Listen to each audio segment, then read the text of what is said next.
Good morning class 11। आज हम chapter number 3 start करेंगे। चैप्टर नंबर 3 है public private and global enterprises. Public private and global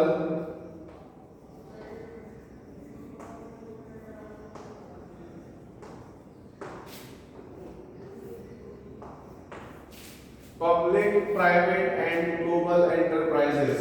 आज हम चैप्टर नंबर 3 स्टार्ट करेंगे। इसमें हम जानेंगे कि पब्लिक एंटरप्राइजेस क्या होती हैं, प्राइवेट एंटरप्राइजेस क्या होती हैं और ग्लोबल एंटरप्राइजेस क्या होती हैं। तो बच्चों हम स्टार्ट करते हैं सबसे पहले प्राइवेट एंटरप्राइजेस से। प्राइवेट सेक्टर से क्या मतलब है? It refers to the sector of business consisting of business owned by private individuals और ग्रुप्स। जब कोई इंडिविजुअल या ग्रुप ऑफ इंडिविजुअल मिलकर कोई बिजनेस करता है, बिजनेस स्टार्ट करता है, तो उसे हम क्या कहते हैं? प्राइवेट सेक्टर एंटरप्राइज या प्राइवेट एंटरप्राइज बोलते हैं।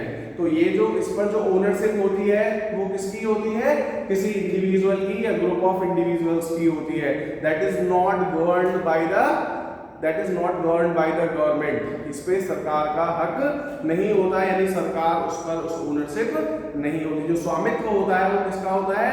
किसी एक इंडिविजुअल का होता है या कुछ लोगों का। कुछ लोग मिलकर उस बिजनेस को ओन करते हैं, यानी कि स्वामित्व जो होता है वो कुछ लोगों का या लोगों के समूह का हो सकता है। ठीक है। अब इसमें जैसे हमारे पास जो the main enterprises of various well known business families of the private sector आज ADAG, Anil Dhirubhai Ambani group, Reliance group, Ratan Tata group, Aditya Birla group, they all are private industries and private enterprises. अब फीचर क्या होता है जो प्राइवेट सेक्टर का? प्रॉफिट मोटिव होता है। Basically when people comes together their motive will be to earn more and more profit और to make money, यानी कि धन अर्जन करना, पैसे कमाना ही प्राइवेट सेक्टर का मेन मोटिव होता है।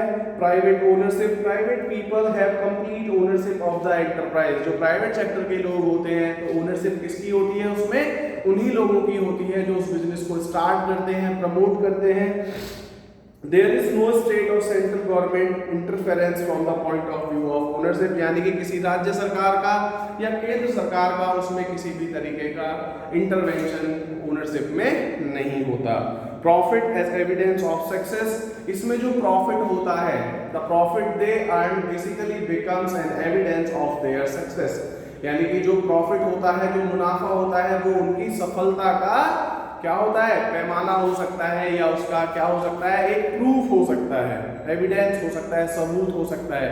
इसका मतलब अगर कोई व्यक्ति सक्सेसफुल है प्राइवेट सेक्टर में तो इसका मतलब यह है कि वो बहुत ज्यादा प्रॉफिट अर्न कर रहा है। दूसरा नेक्स्ट है private management. There are the private firms are managed by their owners. In case of companies, the board of directors nominated by shareholders take care of the business. Next है less political intervention. जो political intervention होता है private enterprises में वो बहुत कम होता है, ना के बराबर होता है। अब हमारे पास फॉर्म्स ऑफ प्राइवेट एंटरप्राइजेज कौन कौन सी हो सकती हैं? Sole proprietorship, as we have discussed in last chapter as well. Sole proprietorship वो होती है जिसमें केवल एक व्यक्ति का ही अधिकार होता है। Joint Hindu family business, partnership या जॉइंट वेंचर। जॉइंट वेंचर आप जानते हैं व्हेन टू और more people under this form of business organisation, two और more than two people jointly run some particular business temporarily and all the co-ventures divide the profit or loss according to their predetermined ratio. ठीक है। With the completion of a particular work, the agreement for joint venture ends automatically and consequently the liability of the partners of the joint venture also ends. तो एक particular कार्य के लिए, एक particular purpose के लिए ही लोग साथ आते हैं, दो से ज्यादा लोग मिलकर उस काम को पूरा करते हैं और काम पूरा होने के बाद वो जॉइंट वेंचर है वो कंप्लीटली एंड हो जाता है और लायबिलिटीज भी उनकी खत्म हो जाती है। उसके बाद है joint stock company. This form of ownership is adopted for a business where more capital is required and where risk is comparatively greater. जहां पर रिस्क ज्यादा होता है, ज्यादा रिसोर्सेज की रिक्वायरमेंट होती है, वहां पर जॉइंट स्टॉक कंपनी का फॉर्मेशन होता है। The business organisation falls under the category of incorporated business. On this very basis, it is established under Companies Act 2013. Joint stock company created by law is in the form of an artificial individual. इसका मतलब क्या होता है? जो joint stock company होती है उसकी अपनी एक सेपरेट लीगल उसको क्या होता है, एक एग्जिस्टेंस होता है। वो प्रॉफिट अर्न कर सकता है, वो प्रॉपर्टी जनरेट कर सकता है, वो असेट खरीद सकता है, वो किसी को कोर्ट में शू कर सकता है या कोई थर्ड पार्टी कंपनी को कोर्ट में शू कर सकती है। उसका अपना एक पर्टिकुलर लीगल एविडेंस यानी स्ट्रक्चर होता है, तो उसे हम ये क्या है, जॉइंट स्टॉक कंपनी। ठीक है, उसके बाद है जो जॉइंट स्टॉक कंपनी है ये दो तरीके की हो सकती है, एक प्राइवेट कंपनी और एक पब्लिक कंपनी। नेक्स्ट है कोऑपरेटिव एंटरप्राइजेस। कोऑपरेटिव एंटरप्राइजेस में क्या होता है, when people comes together for the welfare of the public या for the members of the cooperative society. जब लोग साथ मिलकर काम करते हैं और जो सबका मोटिव क्या होता है, जितने भी लोग जुड़े हुए हैं उनको प्रॉफिट प्रोवाइड कराना या उनका वेलफेयर करना।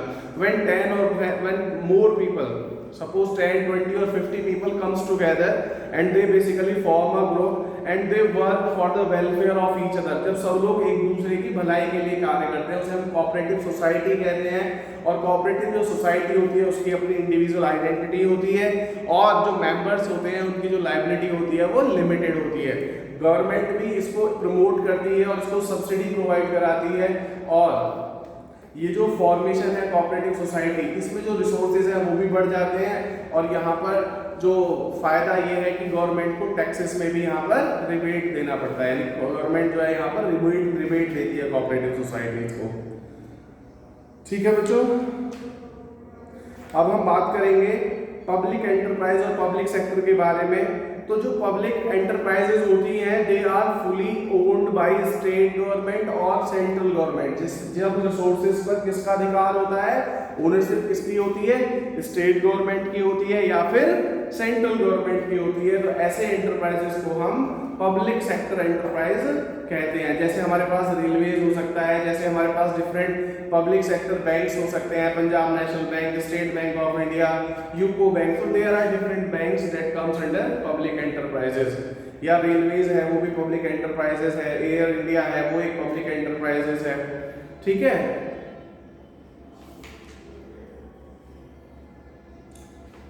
यहाँ पर कुछ लिस्ट दे रखी है पब्लिक सेक्टर अंडरटेकिंग्स की।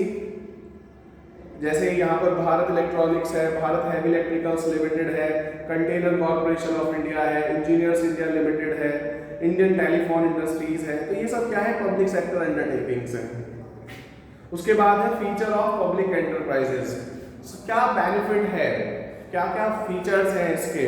सबसे पहला जो ओनरशिप है that will be with the government, यानी कि जो ओनरशिप होती है वो गवर्नमेंट की होती है। स्टेट यानी गवर्नमेंट का कंट्रोल होता है और फाइनेंशियल फ्रीडम होती है।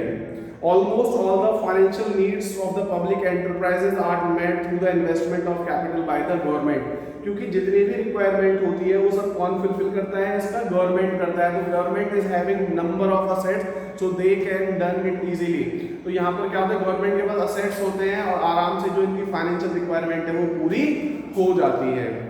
उसके बाद है सर्विस मोटिव। जैसे प्राइवेट सेक्टर का जो मोटिव होता है वो प्रॉफिट अर्न करना होता है, वैसे ही जो पब्लिक एंटरप्राइजेस होता है इनका जो मोटिव होता है to serve the general public, लोगों की भलाई करना, लोगों की सेवा करना होता है। पब्लिक अकाउंटेबिलिटी होती है। Basically these organisation are accountable for the society और for the general public. Bureaucracy होती है, मैनेजमेंट में वोटिंग राइट्स होते हैं। ऐसा नहीं ऑटोक्रेसी नहीं होती, यहाँ पर जो होते हैं सब लोगों को बराबर अधिकार होते हैं, सबका एक वोटिंग राइट होता है। They can use it and they can select people that is going to work for them. जैसे वहाँ पर शेयर होल्डर्स होते हैं वो कुछ नॉमिनेट करके डायरेक्टर्स बनाते हैं, ऐसे ही यहाँ पर भी एक ब्यूरोक्रेटिक सिस्टम होता है जिसके द्वारा वो वहाँ पर लोगों को चुना जा सकता है। हार्मोनियस इंडस्ट्रियल रिलेशन होते हैं। हार्मोनियस का मतलब होता है कि बहुत अच्छे रिलेशन होते हैं। The attitude of the public enterprises is more liberal in comparison with that of a businessman in the private enterprises. जो बिजनेसमैन होते हैं उनका जो मोटिव होता है प्रॉफिट अर्न करना होता है। They basically don't think about the welfare of the general public, but when we are talking about public enterprises they basically think about for the service for the welfare of the general public, so they generally create more relationship with the people, or so there will be a more harmonious relationship with the general public in comparison of the private business owners. Next है useful for all the sectors. जो public sector enterprises होती हैं ये beneficial होती हैं सभी sectors के लिए, और इसमें क्या होता है मोनोपोली इन फ्यू सेक्टर्स। जो पब्लिक एंटरप्राइजेस हैं इनकी कुछ सेक्टर्स में मोनोपोली होती है, क्योंकि जो प्राइवेट एंटरप्राइजेस होती हैं उनके पास उतनी कैपेसिटी नहीं होती, उतने रिसोर्सेज नहीं होते, so that they can do big works. जो बड़े काम होते हैं वहां पर गवर्नमेंट को ही इन्वेस्ट करना होता है, क्योंकि गवर्नमेंट के पास रिसोर्सेज बहुत ज्यादा होते हैं, वही उन कामों को कर सकते हैं। ठीक है, जैसे एटॉमिक एनर्जी हो गया, आर्म्स हो गई, यानी कि जो हमारी सेनाएं हैं, रेल ट्रांसपोर्ट हो गया, ये सब क्या है हमारे पब्लिक सेक्टर एंटरप्राइजेज हैं, क्योंकि इनमें जो इन्वेस्टमेंट होता है बहुत बड़ा होता है और प्रॉफिट जो होता है वो बहुत कम होता है। अब इसमें जो फॉर्म्स ऑफ पब्लिक एंटरप्राइजेज हैं इसको आप बच्चों ध्यान से पढ़ लेना एक बार, और इसको मैं अपनी नेक्स्ट वीडियो में कवर करूंगा। आज मैंने आपको प्राइवेट एंटरप्राइजेस के फीचर्स और पब्लिक एंटरप्राइजेस के फीचर बता दिए हैं। अब इसके जो टाइप्स हैं पब्लिक एंटरप्राइजेस के वो आप ध्यान से पढ़ना है, इसको फिर मैं अपने नेक्स्ट वीडियो में आपको क्लियर कर दूंगा। आप लोग अगर कोई प्रॉब्लम होती है तो मुझसे डिस्कस कर सकते हैं। Thank you, have a nice day.